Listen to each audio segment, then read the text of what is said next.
Ooh, we're in business. We're in the Yin house. Welcome everyone. I get to be a little bit closer to you today because I don't have to stand. So when I have to stand, I have to have the camera so much further away to be able to get in the height, because it has to run this way, it has to run crossways. So a little bit of a Yin practice tonight. We have 1 hour together.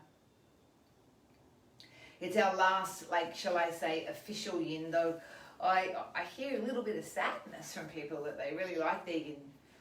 So keeping that in mind, I'm 100% sure that this won't be the last. This won't be the last that you see of it. So I can see Yvonne, I can see Luba. Alrighty, so we're in business. Where did this one come from? Where did my inspiration from this class come from today? Well, I got a Facebook message from a yoga teacher that I trained with many years ago. She was a New Zealand lady and is very well respected in the industry. She'd sent through this post to yoga teachers about another particular yoga teacher, and she shared her story. And this yoga teacher, I think why it sort of hit so many people's hearts was this yoga teacher. She was a New Zealander. She contracted the coronavirus. And I watched all of her video, and she talked about how the effect of it, and it was really gripping. She said, look, you know what, I thought I had a good respiratory system. I'm not an older person. She said, but I have never felt it so difficult to breathe in my whole entire life. It was the most restrictive sensation that I had ever experienced. She said, I'm obviously fine and well now. She said, but what took me aback was the inability to feel as though I could breathe into my chest. So she said, I've designed this program to help to open up lungs and to support the respiratory system. And I thought, look, you know what, we're coming into winter. Our respiratory system's always compromised. It's obviously all about opening up through the chest and the heart. It's a beautiful practice to do. But I gave that as a quick story because it was interesting even for me, and obviously as her as a yoga teacher, to value the importance of having a rib cage that's open and expansive, so that it will allow the role of the diaphragm, which sort of sits sort of up here, but yeah, it's like a big dome. It's over here. Which is primarily our respiratory muscle, and the importance of keeping all of the little side muscles, which are our intercostal muscles inside the ribs, quite flexible, so that it will allow for this expansion of the lungs. When the lungs expand, and the rib cage can expand. Let's start with some breath work, some pranayama. That's what I was working through today. I've got a training program I'm on, 5 weeks of pranayama. So you're going to get to see a hell of a lot more of pranayama in our classes as we go on. But pranayama is a practice that we really try to do to, I won't say control the breath because that's quite a strong word, but to bring us inward into the breath. And it's always lovely to do at the start of class, just to keep us centered, to remind us of the breath. Just notice here how you can connect in with your breathing, and all that means is just try to perhaps filter out any other distractions, shall we call them. Just let your mind be focused on the breath, whatever it might be. Doesn't matter if it's short and shallow, long and slow, doesn't matter. There's no attachment to it, there's no judgment to it.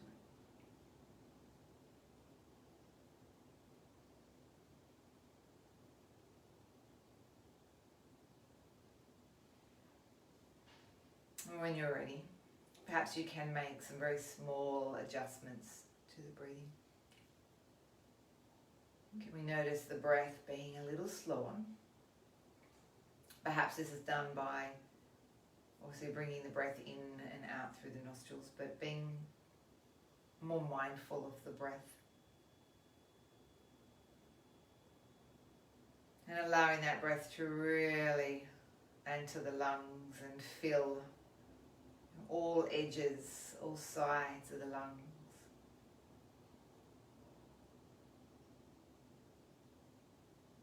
And breathing out, letting the breath go. All of the breath.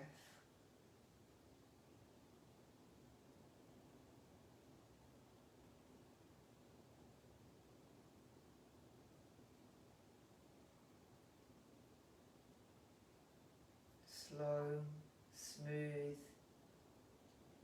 even.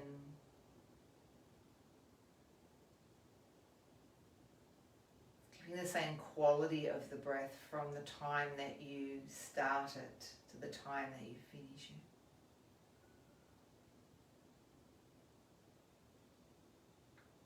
Observing that very small moment in time where the breath just pauses.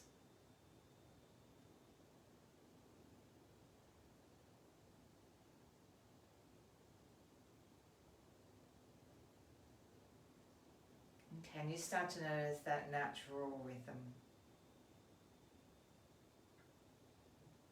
It's that gentle flow of the breath, one after the other.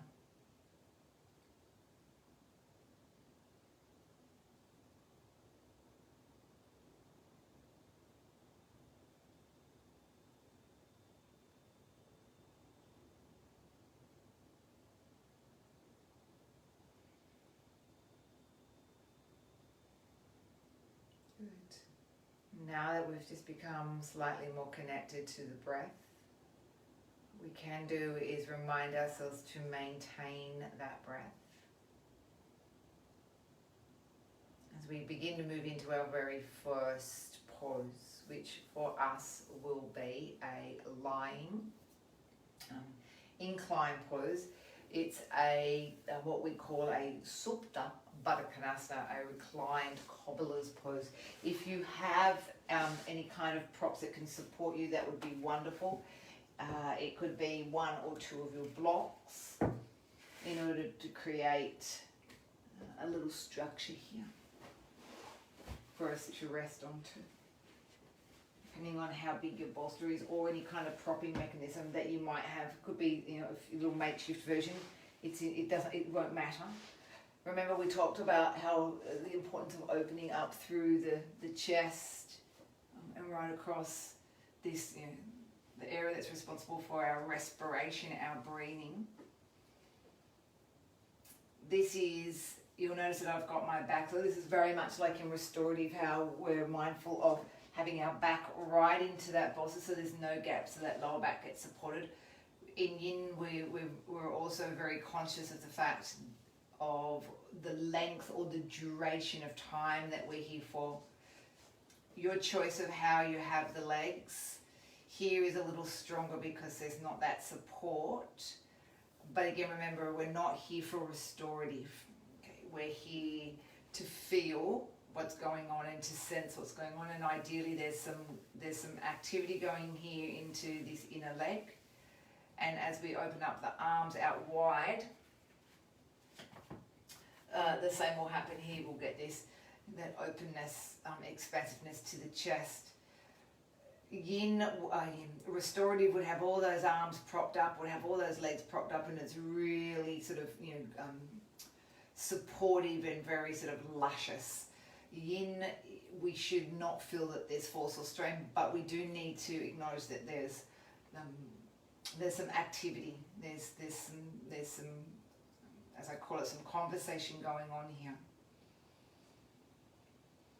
As we open up the arms, rather than say having them down here by my sides as I close the side body down, I want to open up through this area here where I can breathe literally from, say, my armpits.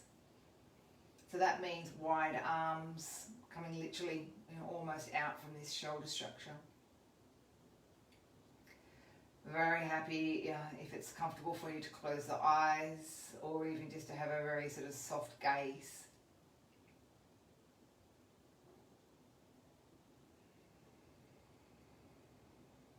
And we talked about last week I mentioned about that man Bernie Clark, one of the quite well-known yin teachers. He says there's those three elements to a yin practice: is this sort of feeling the edge, and there was that element of like settling in, and then there was the timing.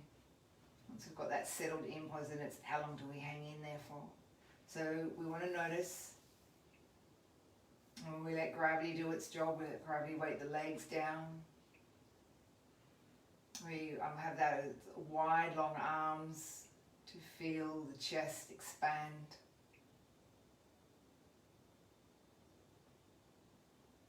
We take advantage of the fact that the chest is broadly open and we allow this breath to fill the lungs. So almost that sort of sense of feeling liberated, and the lungs fully open, and to give us permission to be able to breathe into their fullest capacity.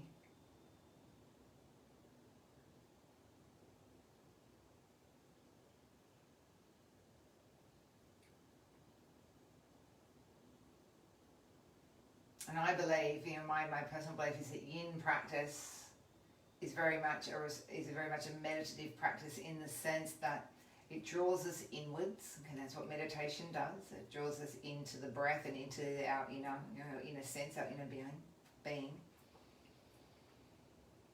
We have to keep an element of stillness to our mind and not let it sort of bump around everywhere and enter into multiple conversations. Even though there's a physical conversation going on. Maybe the legs are going, wow, this is really obvious down here in this groin. So keep reminding yourself, there's, Bernie talks about often there's those three stages at the edges, and we get to one edge and we're like, that edge is softened a little bit now and it's not so harsh. And we tend to drop into different layers of our edge.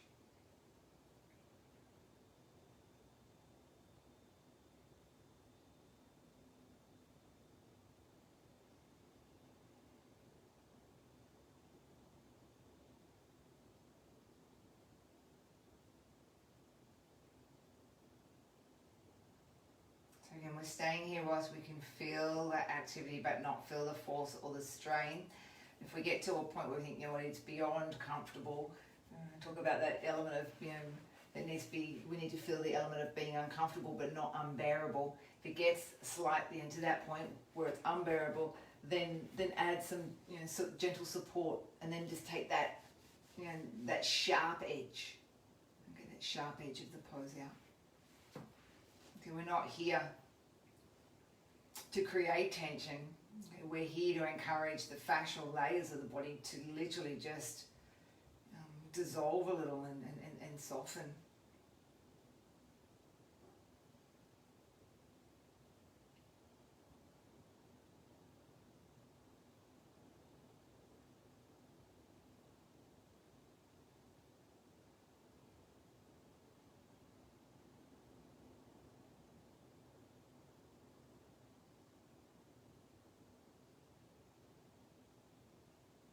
Take another 3 cycles of your breath here. Fully and deeply into the lungs. And we know the lungs, I call them 3-dimensional. So the lungs press out into the front of the rib cage, out into the sides of our rib cage, and into the back of our rib cage. 60% of our lungs live in our back body, in our back ribs.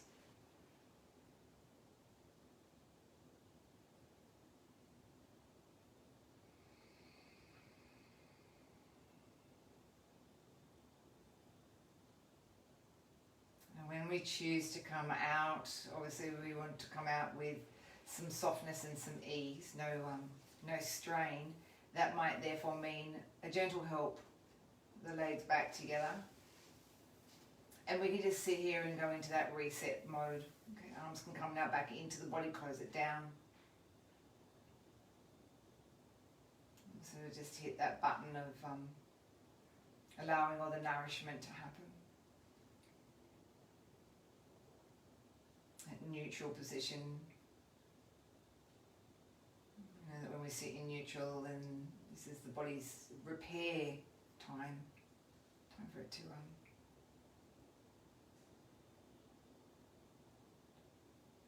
do its job.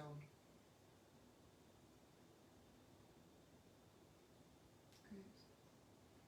Now as we ease out of Supta, Baddha Konasana, your own way, okay? And remember, we've always got that very nice, slow, soft gaze. We're not rushing, but taking our time. And just to ease our way slowly up from here. As we come up to our side, we're going to keep this. We're going to keep this side action. This is a side lying pose. Our intention there in that first part was to open up this front rib cage and obviously a little bit of hip and groin. Now we're going to look at the side body, this side rib cage. Hence this bolster is going to need to come here towards our side. Move a little bit forward, I hope you can see. Yeah. Alrighty, now. Curve of the waist drapes over the curve of this bolster. If we're too far down, and that could well be the case for me, I'm going to give this guy a little propping up so my head's not hanging out there in space. But I don't want it to be too in line because I still need to get this curve happening. That might be a little bit too much. And there we go. Okay. At the moment, I've got my legs in almost like that D position, or that half pigeon. Though I'm going to get us to change that. Okay. Split the legs like a big pair of scissors. Actually, I think we might be the other way. We might split the other way. Have that top leg going in front.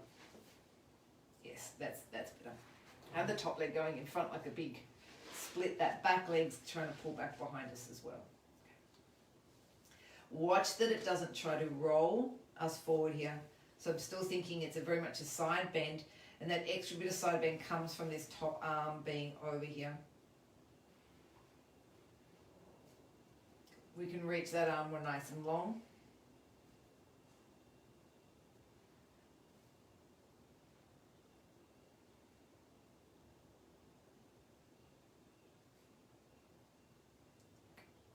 There's a couple of little cues that I'm going to work through with us on this. The top leg. Trying to imagine that hip pulls back. So for me, it's my left leg, and I'm trying to draw it back towards the wall behind. So in other words, I'm not trying to let myself roll forward.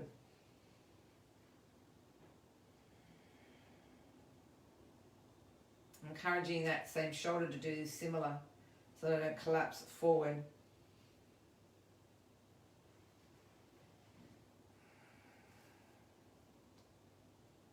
And then I'm imagining I can create more space or more distance between this left armpit and the left hip.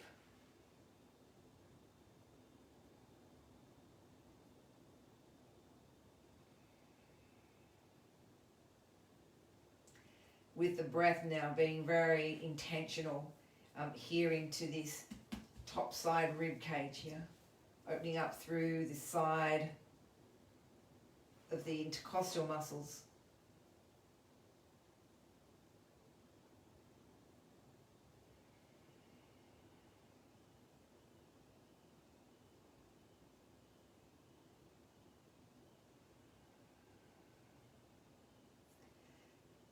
If we start to hang in here for some breaths and we begin to notice,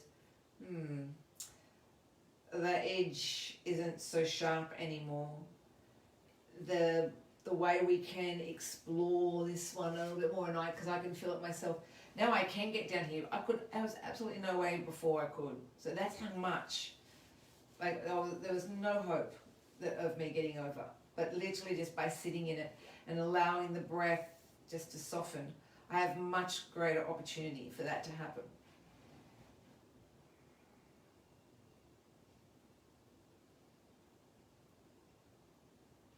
So explore the edges, see if they soften. But at the same time, we still run with that idea in Yin Yoga. Less is still more. We don't want to get to that point where we feel like there's this absolute strain where I have to go. to that next level. I have to keep pushing.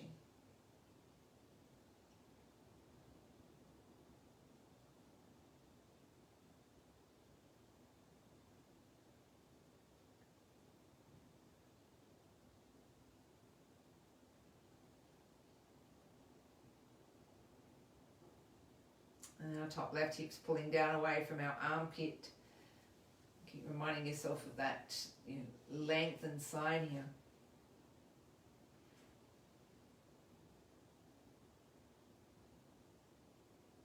When we talk about that no force, no strain, in yin we often will sort of reverberate that idea of meeting yourself where you're at. And acknowledging that, saying, you know what, this is it for me today. This is about as far as I can go, and that's okay.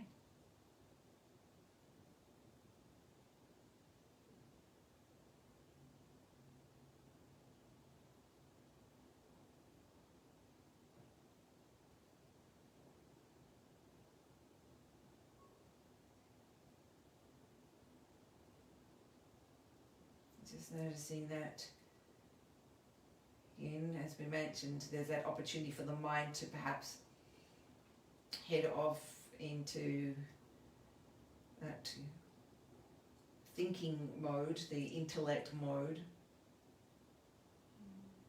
Again, just being quite conscious that we're here to explore a quiet mind, not a busy racing ticking off the to-do list mind.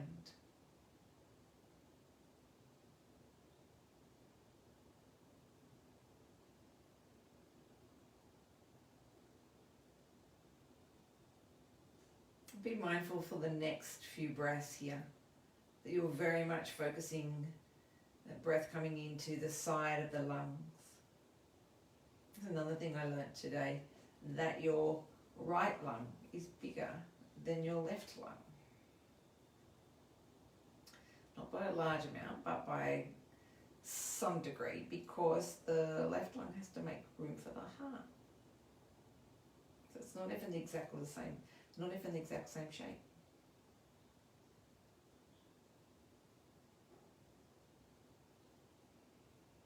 Alright, let's get 3 nice full breaths into this top and side rib cage, this top arm. We're breathing in.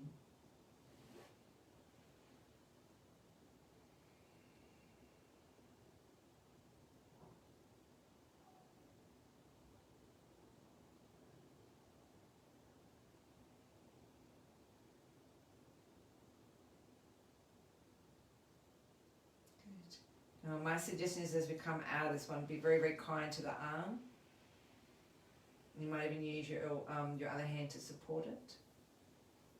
We don't want to strain as we come out. We still want that, that sort of elegance and softness. It might be that top leg gets to roll down. Okay, that will gently take us out. And I'm just using my hand on this bolster to ease my way out. So it doesn't have to be anything glamorous or fancy.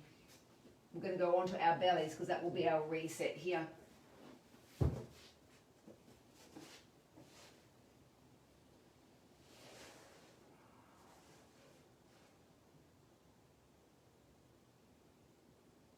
And often in reset it gives us the opportunity to check out what happened then. Not necessarily to make any conversation out of it, but does my left feel any different to my right? I can say yes or no, I just don't have to continue to elaborate on it, but it's just an observation.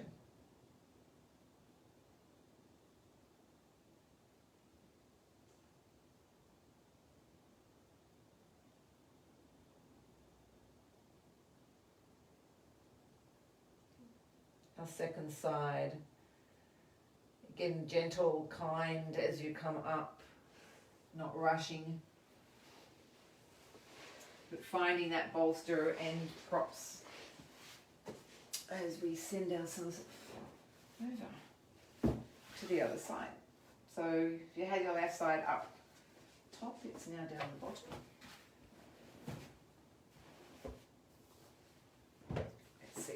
this side. So it's hugging. Give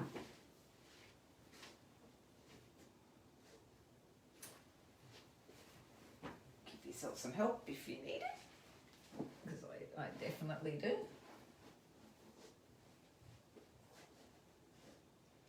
Okay, top leg, extend it back.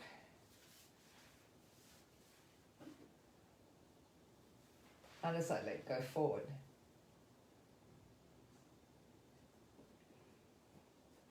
Okay, top arm extends over. Reach it long.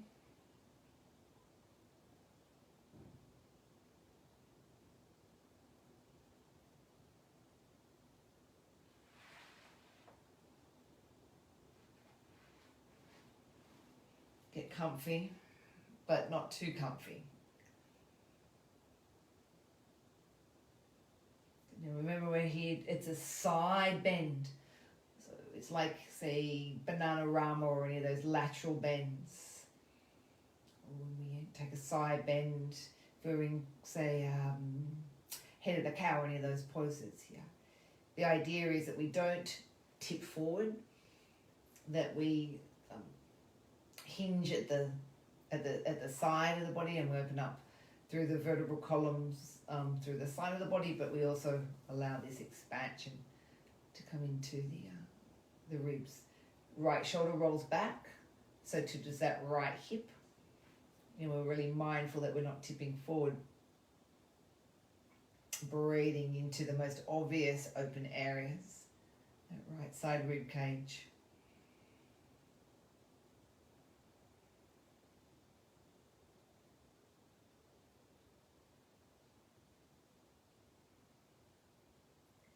So even though we're working and opening up through this, respiratory, I guess, cavity here, we're even working at these oblique muscles and side abdominal muscles in the process. So any of my yoga people who might also do Pilates, lateral bending is beautiful for the side belly muscles.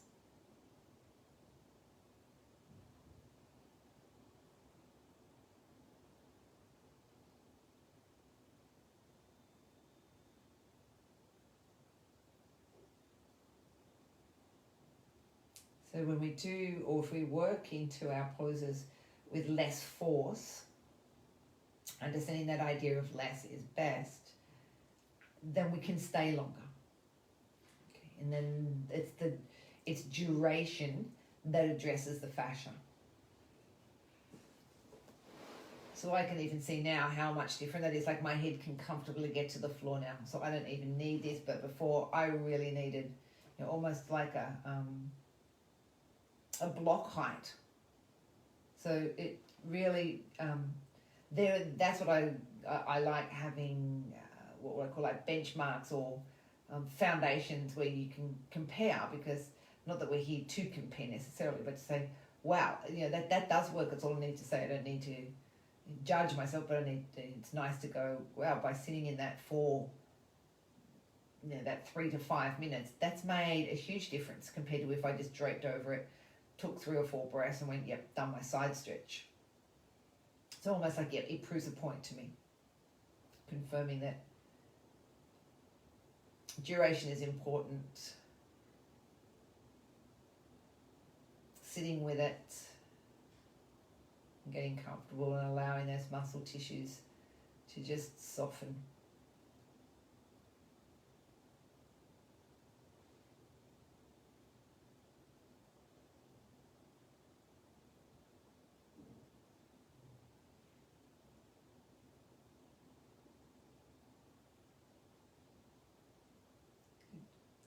Let's see if we can take another 3 very obvious, very strong breaths here into the upper side ribs.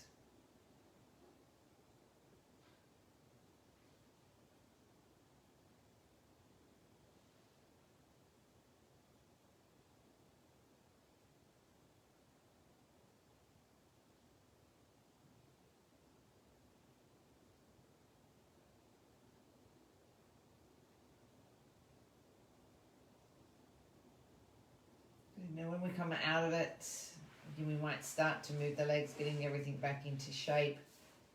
I know for me, I'm going to have to help that top arm. It's been there for a little bit too long, and otherwise I'm going to feel like I'm going to strain it.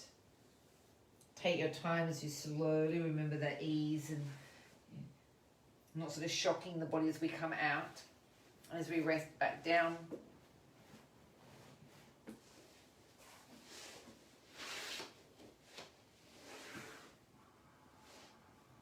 And just feeling maybe both sides just a little more even.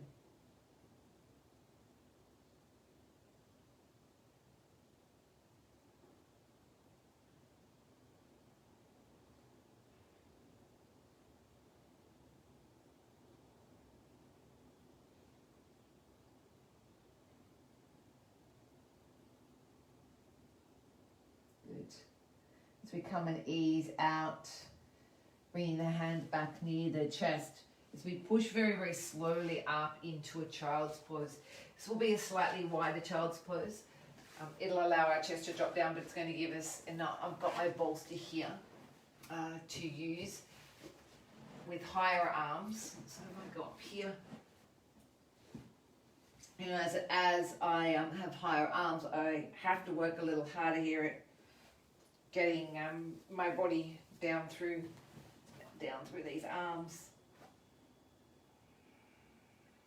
Doesn't necessarily mean that the head goes towards the floor.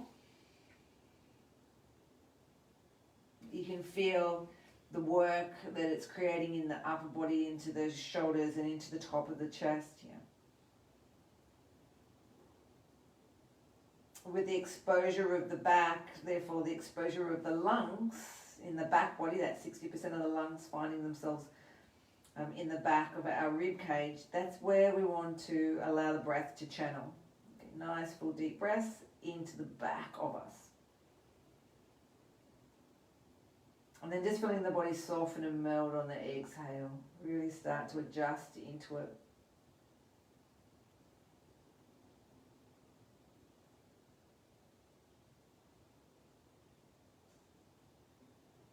Just connecting into the breath and following the fluidity of the breath.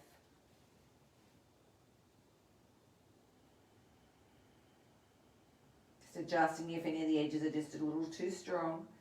No, they have to be there, but not to that breaking point, that total excruciation. Slightly uncomfortable, but not excruciating.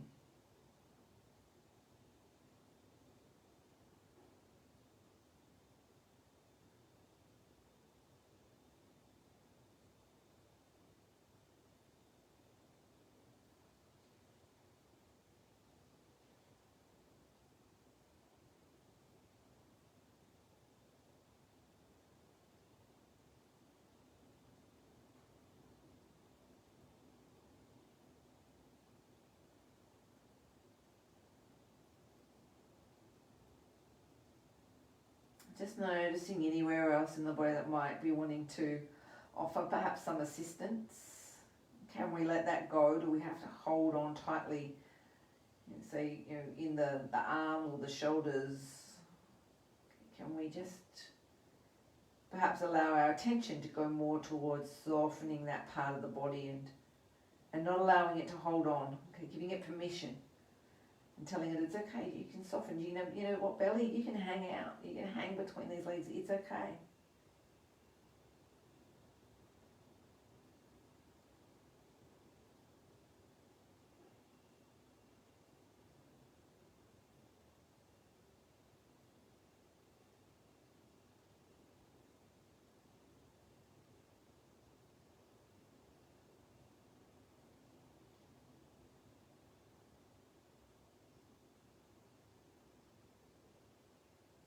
And as they say in yin practice, it's so important to follow the path of least resistance. So if something's really resisting, saying, you know what, that shoulder is really not happy there, then don't get yourself into a spot where you feel like you're having to really force Go to the area that's least resistant.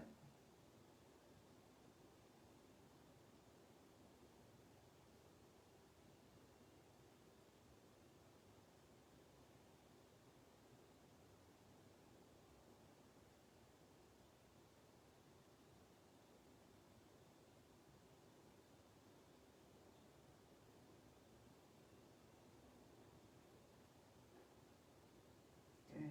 So let's just take another 3 breaths here. Letting the body sort of meld and dissolve on the exhale. That chest just softens. And the tissues just begin to become less bunchy. Okay? They really start to elongate those muscle fibers.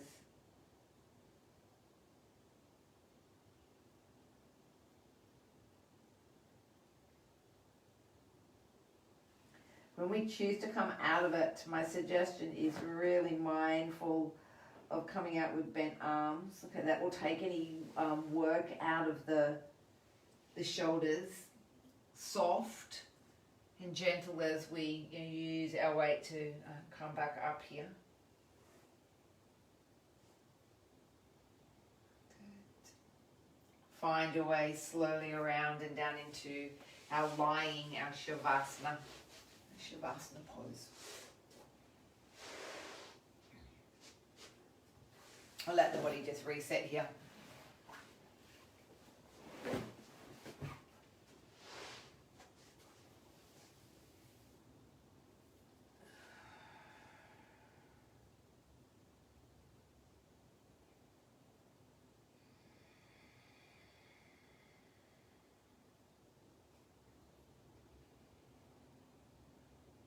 It's allowing us that opportunity for the body to recalibrate, and it's almost like it just sort of resets and rejigs itself.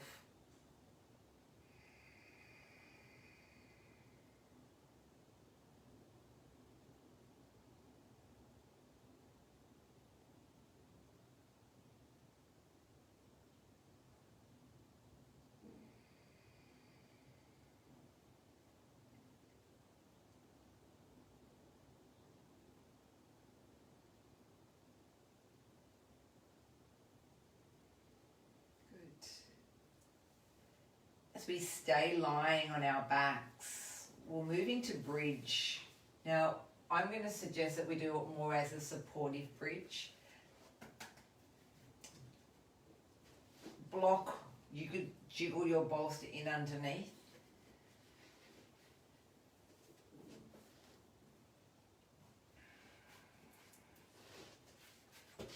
Remember that it's not restorative.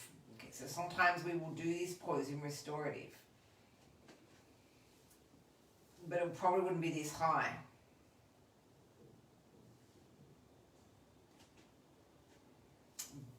But I want to feel like there's some work and there is some effort that's still going on in this pose, even though I'm being heavily propped or supported.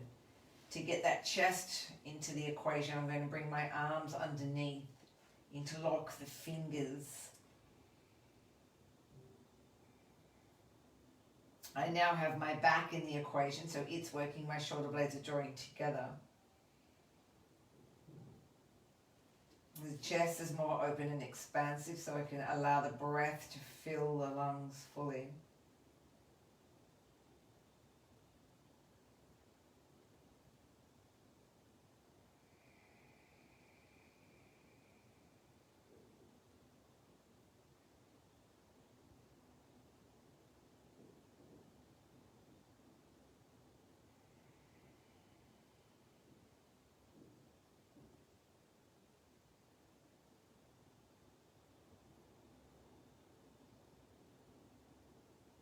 The openness of the chest allows me to breathe now into this front cavity a little stronger.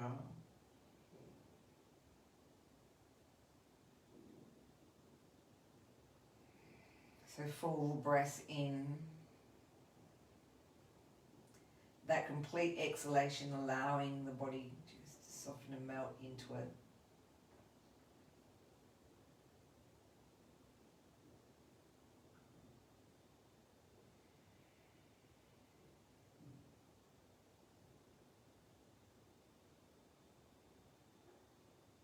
And we need to take these big full breaths because that's what's puffing those ribs open, giving us the opportunity to stretch the muscles.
Trying to allow that stillness to maintain a place in that mind,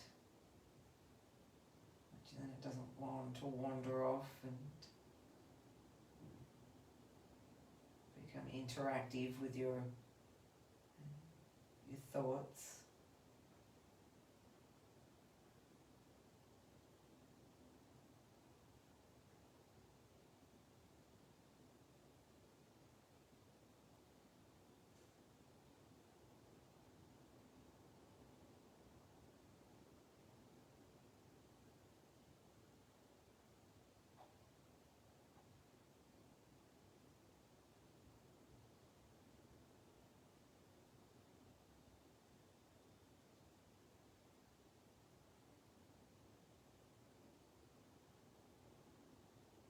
Just noticing that stillness, both in the mind and the body here.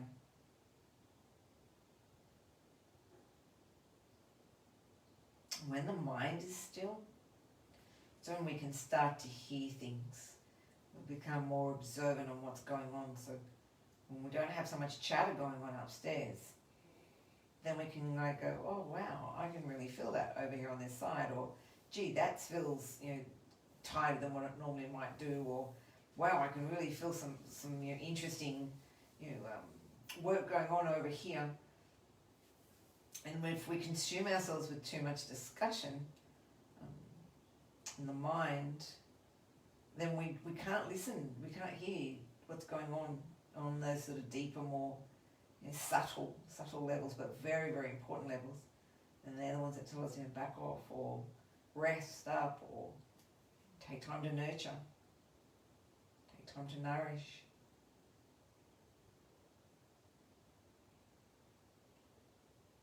So whilst we stretch the chest here, what we actually are also doing is in some way making some of these back muscles have to work. They're getting shorter whilst the front of us is getting slightly longer. We have to be mindful of that when we come out of this. My suggestion is to walk the feet in towards you and lift up, perhaps higher, maybe tiptoes, just so that we can get that first layer of the block out. My suggestion is if you had two, lower down to the first one. If you had one, just ease your way very, very slowly down.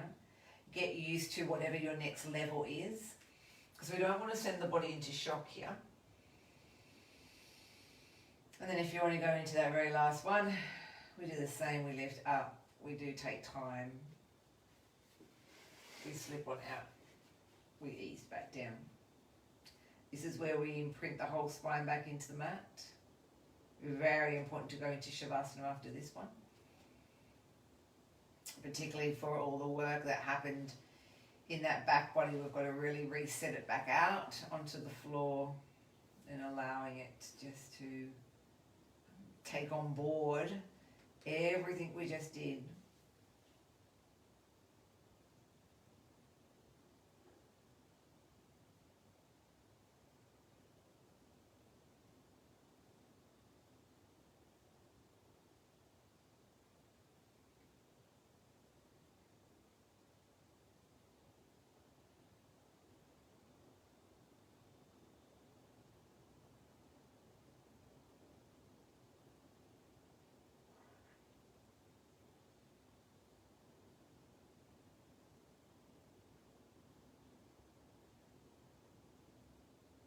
So we only need about a minute or so, but just enough to be in a neutral pose, a non-working pose, so that the body gets this rest phase. Okay, the importance of resting for the body to repair. Walk the feet back in here. We're going to need to flip all the way over onto our bellies. So just be easy, be kind and compassionate with yourself as you roll face down with the right arm out, directly out from your side, right from your shoulder, so straight out, right side. And we're going to roll over onto this right arm by pressing down into my left hand. I start to roll over onto the right side, and that top leg, my left leg, gets to come back with me. This is to open up right across this channel, right across that chest channel. If I need something underneath my head, I can perhaps pop a blanket or a little low pillow. Come through the front a little bit more. We open up more by the weight of this back leg. That's why we've sent this back leg behind us. And my top arm just gets to rest and to support me here.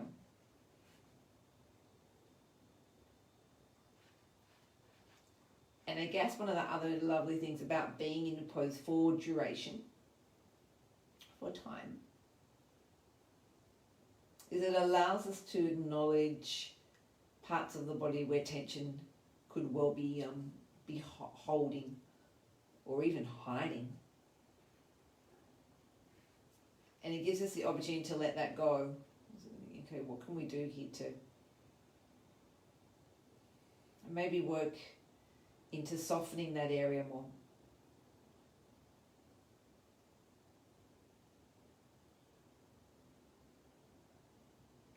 And very much it's a kind of practice that teaches us the importance of being patient.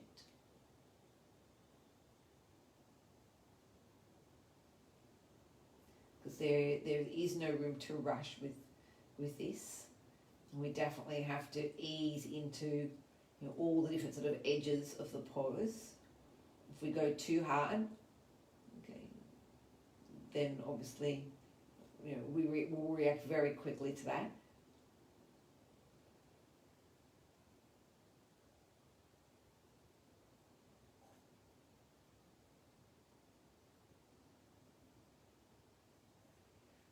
And one of the other elements that it teaches us, and this is very much comes with a meditative practice, is that we need to relax, but we don't need to relax that far or to that degree where we literally zone right out, that we are not very present in what we're doing, so that the pose is just so super easy that we just feel like we can just fall asleep in it.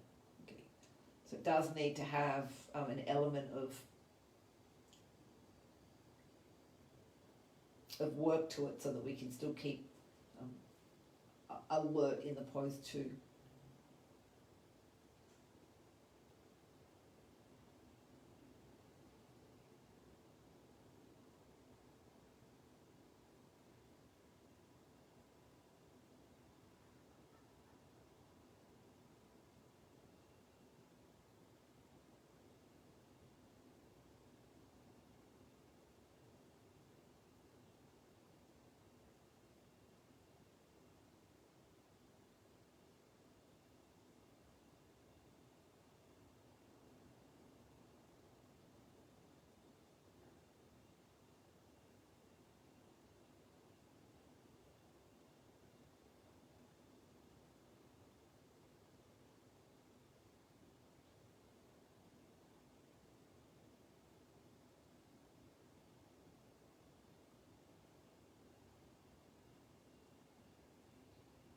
You can play around with this one, depending on how it's all starting to feel, and how we could explore maybe this other layer of it, or these other sort of edges we talk about, is with this arm, with this right arm. And the only way we can change the dynamics of this one is to elevate the arm slightly higher than the shoulder, and its little fingertips, they start to walk and maybe creep up, and it's the angle. It's the angle on the arm that will start to perhaps have a more louder conversation with you.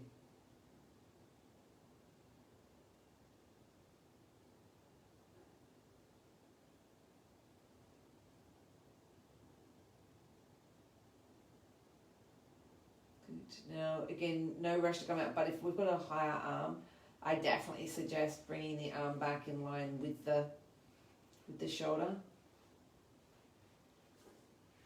The legs can, if you had it flipped over, can gradually come back over. The stronger part is us coming fully back over onto our mats. So again, roll with grace and ease.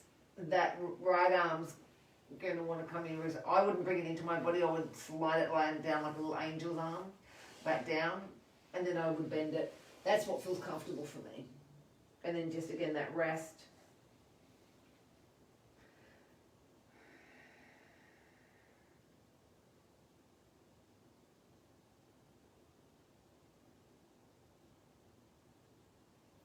And let's try this on the other side now. So it's going to be the left arm that goes out to the side. I'll just do a little flip for you so I can still see you. But left arm out to our side. Right leg or top leg is the...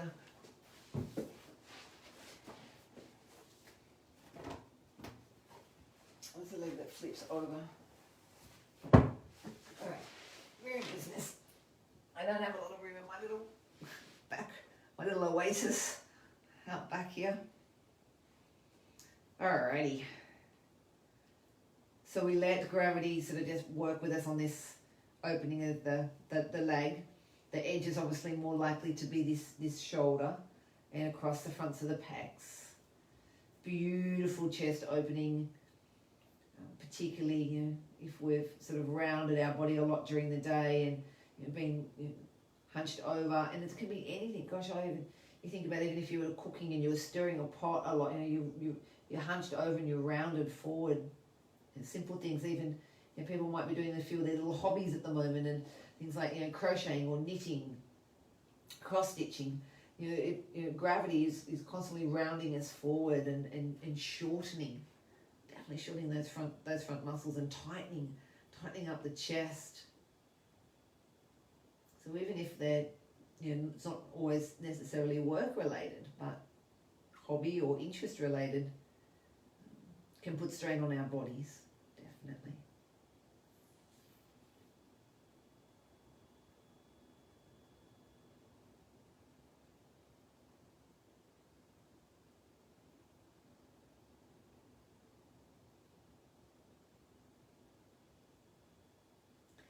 Because yin does suggest to us, just jump into the pose and just be at ease with it. Don't create any expectations or any agendas. Again, it mimics itself very much to meditation, where we say, we don't have to judge ourselves if we had lots of thoughts or we're trying to enter into conversations with ourselves. Or it's just about meeting yourself where you are and acknowledging that and just showing kindness and compassion and patience. Using opportunities to explore more variations to it. So I think, oops, that's changed. Now that harsh edge is gone. What could I do to still keep this chest in the conversation and not end up being just this restorative practice, but more, again, as we know, a fascial release experience where we try to realign the fascial layers. We're opening up the chest and the lungs. So we've talked the last couple of weeks about the metal element with the Chinese medicine, which this area of the body opens, falls into the category of our autumn season, and talks about the aspect of letting go, which is all that whole, we talked, even the meditation this week was about that non-attachment and letting go and being aware of our leaves as they fall. If we were plants, and the importance of letting go, so that we can be re-nourished, we can be reborn almost. You think of all these trees that lose all their leaves and they look totally bare and in despair, but it really is that shedding that gives them the new life. So even, thinking sort of very broadly and laterally here, but a friend of ours has had a lot of chemo because she had breast cancer. And she lost all of her hair. And it's amazing when you think of people like that, and then they shed all of that. And when it comes back, it's so much more plentiful and beautiful and often curly and in such beautiful condition. The idea of letting go for new growth, new opportunities, new life.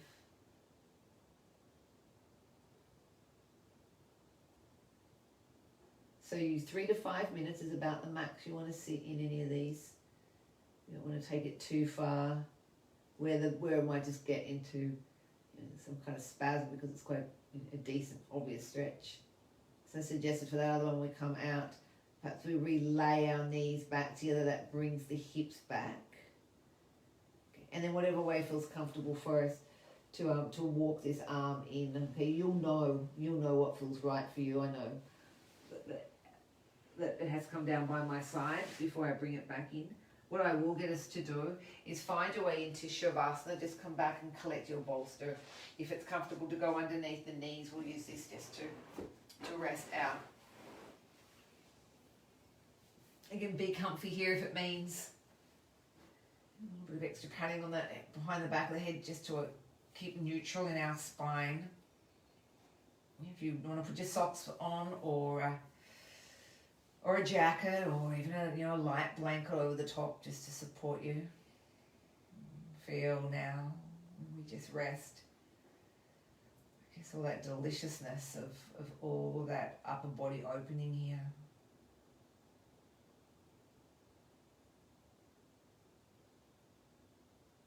Just making us more aware of how much spaciousness we can create across the chest, enabling us to have a more complete breath.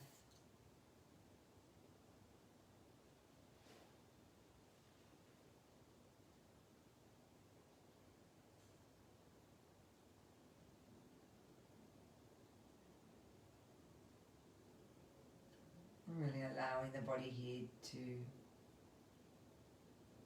realign itself. Okay, this is where that sort of nourishing of the body is happening in this rest phase. Really let yourself go on that exhale. Full permission. Full permission to soften.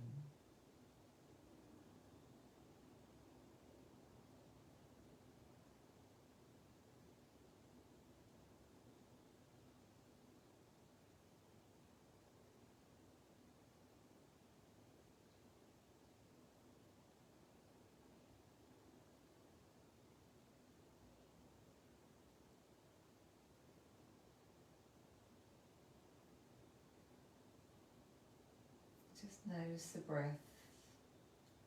It's like a series of waves, gentle rolling waves coming in and out, consistent and effortless.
As we hear the sound of those 3 chimes, letting us know that we can very slowly and steadily start to bring and draw our awareness back into the room, back into knowing the world that awaits us. Allow yourself to find a side that feels most comfortable to roll over and to rest on.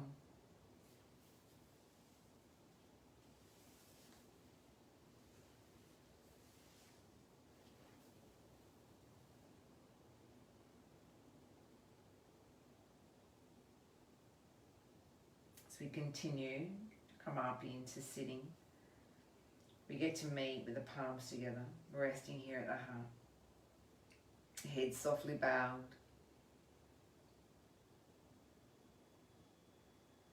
The intellect looking down into the wisdom of the heart. And when we close class, we seal our practice, where I honor the divine light in you, where you honor the divine light that comes into me, with the chant of the word Namaste. Namaste.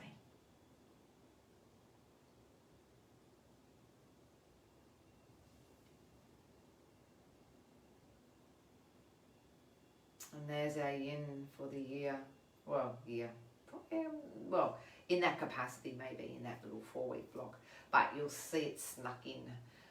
I'm hoping over in May we'll find little pockets where we can put it in our 5 classes, our 5 live classes that we do each week. Tomorrow, no yoga. Friday, I do come back and revisit you to see you at 9:30 for yoga, but for 7 a.m. for your meditation. Oh, Friday we'll see us in May. So if you are on here and you need to send your fees through, let me know so I can keep an eye out for them. Some are slow, some can take days to come through. Others are really quick, depending on the systems that they work, the banks work with. And we're done. Hump day. We can tick that one off, and we can head into the evening with stillness and peace and grace. And this time slot next week, I will put that roll and release. She says, but she doesn't have her balls. The little blue roll and release for your feet, your necks, your shoulders. If you don't have any balls, don't stress. I did post them on the page. But if you don't have them and you can't get access to them, 2 tennis balls will be all that you need, and perhaps a sock for the 2 tennis balls to go into. I usually put an elastic band at the end so it keeps the 2 socks in a satchel. But give me a shout out if you would rather a set, because I do have some still in the studio from Pilates. Have a beautiful rest of your week, everyone, and take care. And I will look forward to seeing you virtually on Friday morning.